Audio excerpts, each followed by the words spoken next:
Hi, I'm Steve August. I'm a New Zealand physiotherapist. I want to talk about sciatica and the piriformis. Now, just to be quite clear, there are a variety of things that will cause sciatica.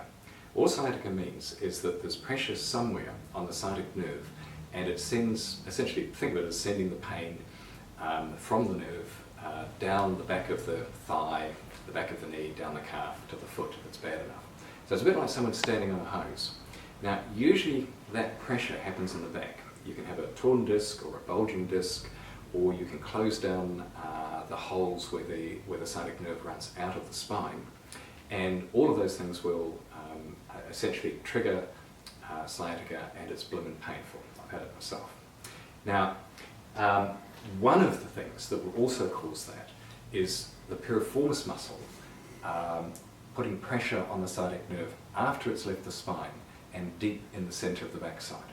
This is usually a secondary cause of sciatica, but it can be the single cause of sciatica, which is what happened to me. So, you've got the spine here, you've got your pelvis here, you've got your backside around here, the sciatic nerve is running out of the spine, but then it's diving away deepest muscle in underneath the glute, underneath your backside, and then heading away down the hamstring and down the rest of the leg. So you can get pressure on the sciatic nerve by the piriformis, like a tight guitar string, twanging across the sciatic nerve. I want to show you the best stretch for this, and this is definitively the best stretch. I've got right back to the anatomy and the dissections in the medical blog room, and it's unequivocally not up for argument the best way of stretching this particular muscle. So the piriformis attaches underneath the pelvis, underneath the sacrum, and then winds out through a little hole through here and joins onto the greater trochanter, which is a chunk of bone on your femur, your long thigh bone.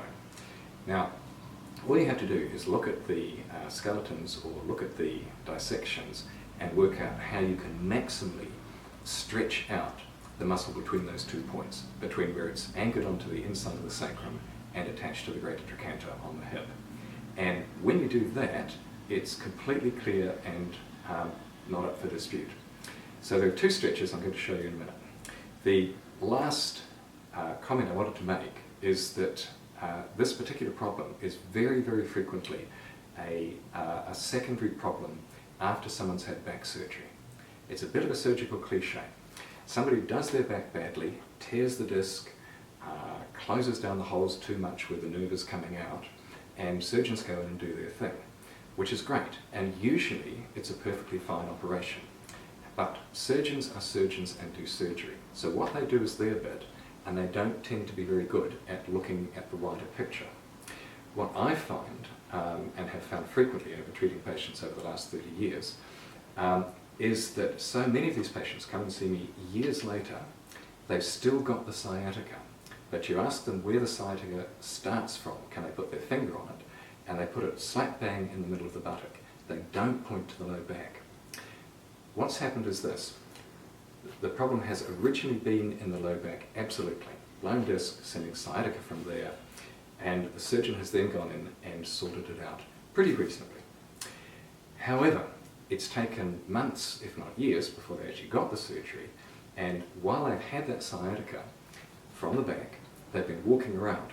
Now, if you get pain, you get a reflex muscle spasm. So they've been walking around with sciatica. The muscles around the back, and including the piriformis under the backside, have been reflexly, automatically clamping to sort of inverted commas protect against that pain. This works fine for a broken bone, but it doesn't work well in this case, and it's an automatic body reaction. So what happens is the piriformis goes into spasm. It's supplied by the sciatic nerve anyway, which is another reason why it tightens up so much. So for the months or years that they're walking around with sciatica, before they get the surgery to sort out the origin of the sciatica, the muscle that they're walking around with has been spasmed. It's a bit like running through a cramp. It will therefore tear, and then you get a repair from that tearing with scarring. So the net result is that by the time the surgeon goes in and does his thing or her thing in the low back, which is where all the problem is starting from, they've now got a secondary trap on the sciatic nerve in the middle of the backside by the piriformis muscle, which is shortened and scarred and twanging across the sciatica. So the surgery generally does an okay thing, but they've got this secondary trigger for the sciatica, and you can still send it all the way down the leg at the level of the piriformis. Now, if you are getting sciatica still, just ask yourself, where does it feel like it starts from? So the piriformis is not a difficult thing to treat. It's only a muscle, but it is tough and it's small and it's the deepest one in. Massage is massively helpful. You have to start quietly and loosen off the gluteal muscles, the backside muscles, to get down to the piriformis deep in. And you can't get it properly because it's so deep in. The other thing you do is you do long, strong 4-minute stretches on it. And these are the stretches I'm going to show you. These are, as I say, unequivocally the best ways of stretching the piriformis muscle. So, with any luck, the camera can follow me as I demonstrate this. My past history with this was a climbing fall on my backside on hard ice. I've never had a back problem, but I had sciatica specifically from a scarred up piriformis, in this case from impact, for years before I got into physio, and somebody finally said, well, that's what's going on, here's how you fix it. I haven't had a twinge since. So if you're getting sciatica from the backside down, years after the operation, there's a very, very good chance this is what's causing it, and it is fixable. Here's how you do the stretches, and I hope this is useful to you. Massage plus the stretches generally sorts this out because it's just a muscle. Very best of luck with it. We'll see if the camera can follow me. So, if you're lying, this is the easiest way to start off. If you're lying on your back, it's a 2-stage stretch. I'm assuming I've got sciatica down my right leg. I take my right hand to the side of my right knee and pull it up across to my left shoulder. So in other words, you're using your hand to pull your knee to the opposite shoulder. That's putting some stretch on. Then reach down with your other hand, the left hand, and pull your shin. Don't pull the foot because it'll hurt the ankle, but pull the ankle itself around.